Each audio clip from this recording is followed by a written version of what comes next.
Hey, how's it going, everybody, and welcome back into the SFS channel. My name is Gavin, and today I've got 5 buy low running back trade targets as we move out of week 5 action here. We've still got one game here, Monday Night Football, but as we look ahead to week 6, these are 5 names I'm thinking about to try and trade for at an affordable price to increase the productivity of my lineups moving forward this season. Before we jump into today's episode, if you have not done so already, make sure to click that subscribe button and turn the bell on so you're notified whenever we come out with a new episode or post a new piece of content here on the channel. As we make the push to 3K subs, I hope to get there by the end of this week. We'll see, but if each and every single one of you go ahead and do that, it'd be greatly appreciated. I'm sure we could reach our goal very, very quickly with all of you awesome viewers out there checking out the channel this week. But without further ado, we're not going to waste any time. Let's hit that intro and get straight into our first buy low running back trade target for week 6 action.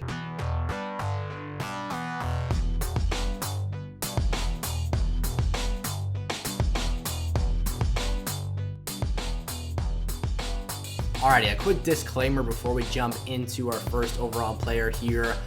Not too many of the names on today's list are going to be players I would necessarily classify as league-winning running backs, but these are players with all the injuries we've got going on right now. Saquon Barkley just went down with an injury, amongst other names that we've got banged up, potentially missing time here. I mean, Joe Mixon was a game-time decision. Dalvin Cook was out last week. These are potential patchwork players that can fill the void at mostly running back 2 spots in your lineups that can be used to start on a weekly basis here, and I think at least get you over the hump or get your team back to full health and full strength down the stretch of the season and save your season before it's too late, because if you drop a couple games in the absence of one of your starters, things could start to get a little bit ugly here. So with that being said, Michael Carter is my first buy low running back here for week 6. Michael Carter is not going to be an RB1.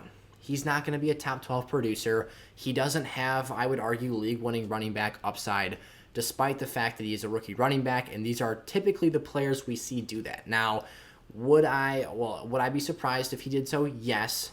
Is it impossible? No. But I think the main thing he's got working against him here that caps his ceiling at a point is that he plays for the Jets. And although this offense is taking strides, they've had a bit of an easier road the last 2 weeks, which has helped their offensive production trend upwards. What I like about that, though, is that's helping Zach Wilson and this young team develop, and they're starting to see more production out of their younger players, Michael Carter being one of those players in that bunch.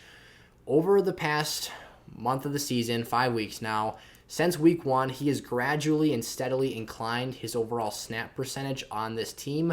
This is still a committee-style backfield. He's not going to be a workhorse running back. That's something that you need to be aware of here.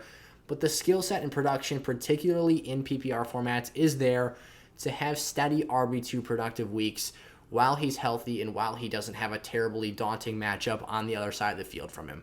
Only 13 touches against the Falcons, but he was able to net 58 scrimmage yards in week 5.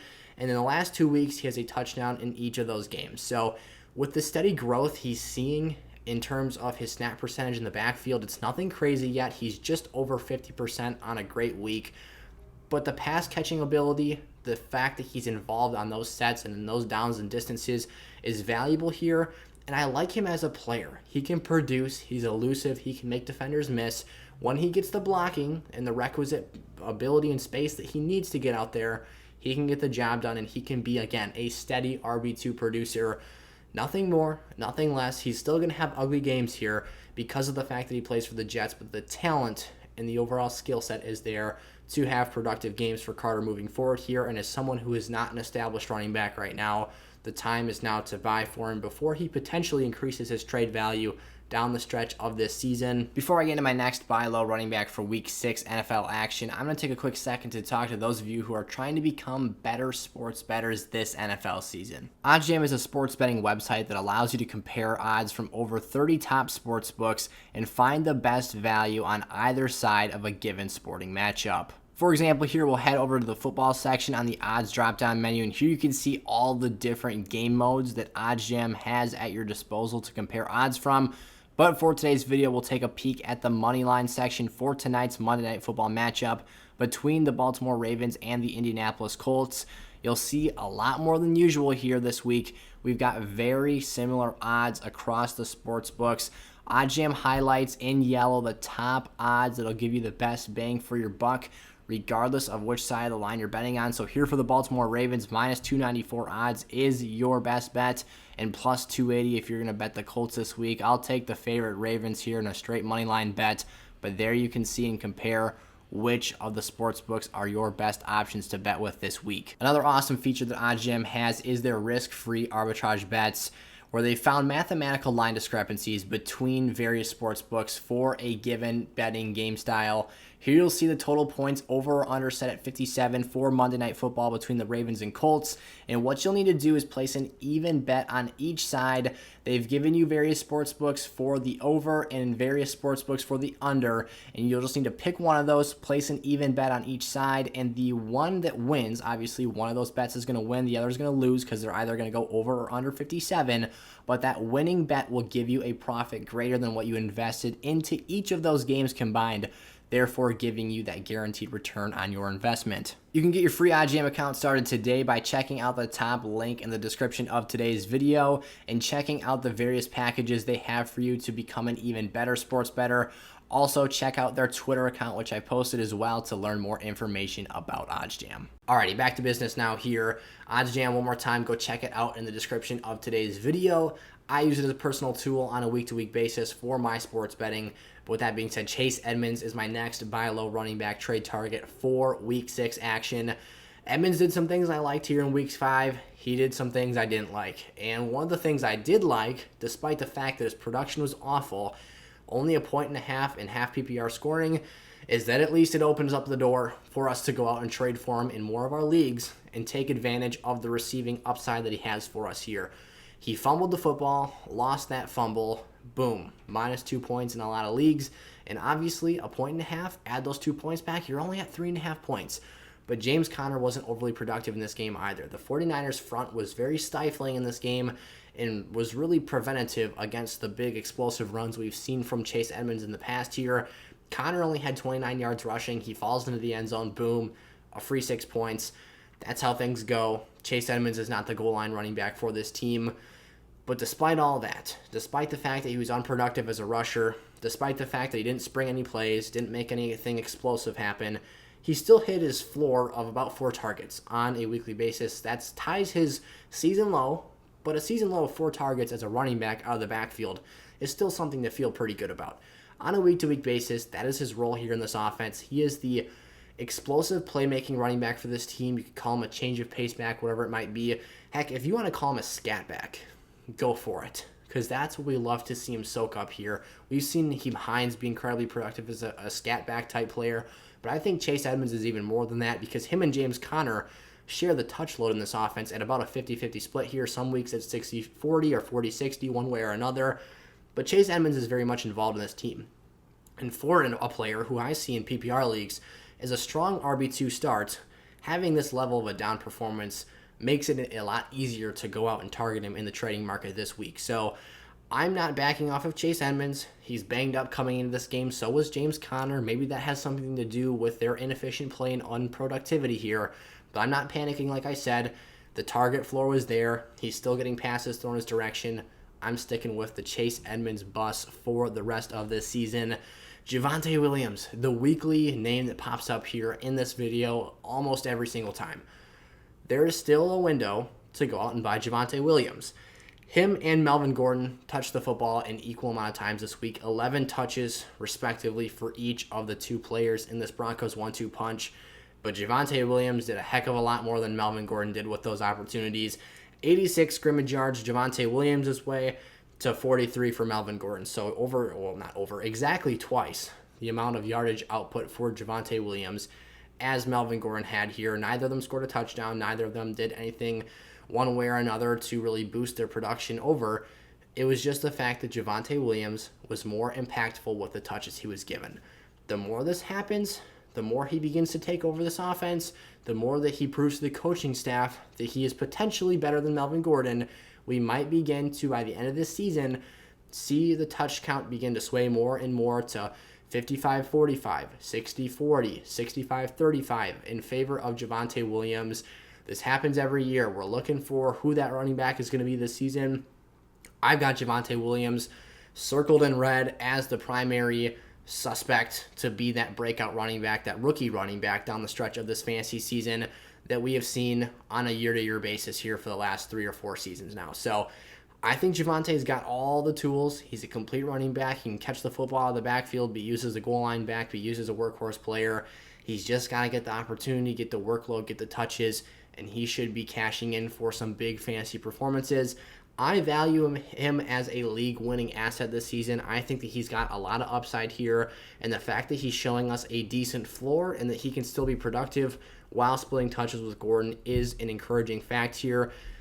The numbers aren't really flattering right now. We haven't seen either of these players outside of Gordon in week 1 against the Giants really hit a true ceiling number yet this year, but the time is coming. I think that Javonte's surgence here down the stretch of the season will be something that a lot of fantasy managers are not going to want to miss out on. Go out there. You've still got time if you haven't done so already, and stash him on your bench and just wait for that breakout because it is coming. Even think back to J.K. Dobbins last year. He started really strong, tapered off in the middle of the season, and then at the end of the year comes back and starts just running through defenses and being an awesome asset. So that's the type of work and the type of upside I see for a rookie running back like Williams down the stretch of this season. Cordarrelle Patterson. Now, there's going to be a camp of people out there who make the argument that you're not going to be able to buy low for Cordarrelle right now because of the production he's had to this point in the season. The fact that it says RB3 overall next to his name in your fantasy apps, that's fine. Not all leagues are the same. I understand that in some situations, leagues are not going to be willing to part ways with Patterson for an affordable price, and you won't be able to buy low for him because of the fact that those numbers have been his production to this point in the year. But there's going to be a lot of leagues out there as well where owners and managers do not respect Patterson and the production he's provided so far this season, because there's a lot of noise from other fantasy outlets out there that say Cordarrelle's not a good player, their production's not sustainable, he's a bad NFL player, whatever the case might be. There will be your leagues where, again, players aren't going to be willing to move off of him because of how he's produced so far this season, but I'm targeting those leagues out there where the respect is still not there for Patterson as a player and the respect is not there for his trade value. I don't think this production is sustainable either. Cordarrelle Patterson will not be the RB3 this season, but what Cordarrelle Patterson will be is, in my honest opinion, he's more of a wide receiver threat than he's a running back. I think it's still kind of silly that the apps let you play him as a running back. Now, does he take a few handoffs a game? Yes, he does. He sees some carries on a week-to-week basis, but really where he's getting his value and production from here is as a pass catcher. Now, what I see Patterson as, though, is a very strong RB2 play. This is a huge opportunity to take advantage of in the fact and in the sense that you're getting a player who, since his week 2 breakout, he's getting roughly a 50-50 split in terms of the carries and touch workload with Mike Davis out of the backfield. So he's not really a true running back here. That's the intrigue that I see with Cordarrelle Patterson. He gives you so much more because of how active and how involved he is as a pass-catching threat. His receiving work the last 4 weeks has told him 58, 82 yards again, and 60 yards of output as a pass catcher. That is not typical or normal for a running back eligible player in fantasy lineups. I don't think Cordarrelle Patterson is all that great of a running back. He's powerful, he's big, he's hard to tackle, but where the true mismatch is at here is what he was drafted to do in the first place by the Vikings in the first round all those years ago.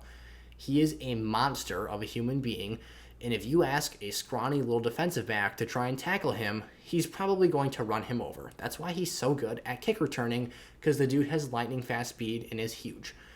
He gets out there, it is a mismatch. He's somehow found a way here in his age 30, 31 season to break out and develop into the wide receiver mold that he was supposed to be as a first-round draft choice. Patterson's now a running back, though, quote-unquote, for fantasy football. And again, that pass-catching upside and the fact that we don't see a ton of running backs putting up these productive numbers in the receiving game gives you a step above the competition and an advantage where you can get some very valuable numbers from a player who's technically not even his team's lead back, but still comes out here in the last month of the season, has been an excellent lineup option. So I'm buying low for Cordarrelle Patterson if the respect isn't there in the fantasy market now. If someone asks for like a very established player in return here, you're not making this trade. And again, there's going to be plenty of leagues out there where managers are unwilling to move Patterson because of how productive he's been to this point in the season. But if I can target him as my wide receiver 2 or flex option, or excuse me, my running back 2 or flex option in my lineups and get him for an affordable price, I am doing that without question in PPR formats because of how productive I think he can be in the receiving game and because of how high his upside has flashed to this point in the season. David Montgomery. Now, I'm going to preface this before I even get into this. This trade scenario, this buy low opportunity, is probably just for those of you, this is going up Monday morning, so those of you that are expecting to be 5-0 after this week or expecting to be 4-1 post week 5 action. Now, if you're watching this Tuesday, Wednesday, Thursday, or Friday, maybe even Saturday, when the games have finalized, finished up, and you already know your standards and your rankings and whatnot, if you are, again, 5-0 or 4-1, this is a trade scenario for you. But if you are even 3-2, if you are below 500 at 2-3, I'm probably staying clear of this trade. But David Montgomery, heading into his injury, he's been placed on the IR. He's going to be out roughly 3 to 5 weeks here. He is the RB9 before that injury occurred. That is very, very impressive for a player who we were drafting in the late 3rd round, 12-team leagues as a middle-of-the-pack RB2 type player. This Chicago Bears offense needs to run the football, and they will continue to run the football at a high level once David Montgomery returns. We even saw Damian Williams find the end zone and have a decent outing in the absence of Montgomery here.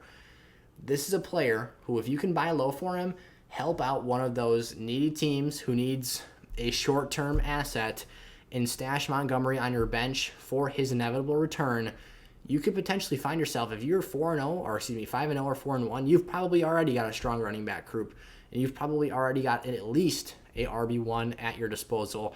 You can add another one here by potentially going and buying a player who's not going to be on the field for probably a month, but in the big picture of things, in the grand scheme here, your long-term upside is going to catapult by adding Montgomery to your team.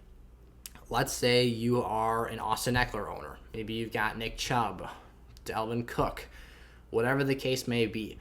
You're potentially pairing another top 12 running back here for the long haul of this fantasy season at a discounted price because, again, a player who's not out there on the field is going to be less valuable to a fantasy owner. Therefore, they're probably a little bit more desperate and a little bit more willing to part ways with him for a cheaper price. So if you can get Montgomery for that situation here, take advantage of lowered stock because of injury, I would do so. But again, if you're in a desperate situation where you need productive points and assets right now, probably not the trade for you. But if you've got some flexibility here and you can potentially drop a game or two in this recovery process to increase your long-term upside and potential production down the stretch, a trade I'm doing every time. Alrighty, those were my 5 buy low candidates at the running back position for Week 6 NFL action.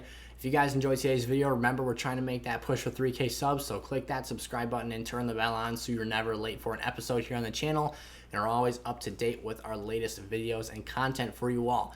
So, that being said, thank you all so much for watching. I'll see you guys tomorrow. Peace out.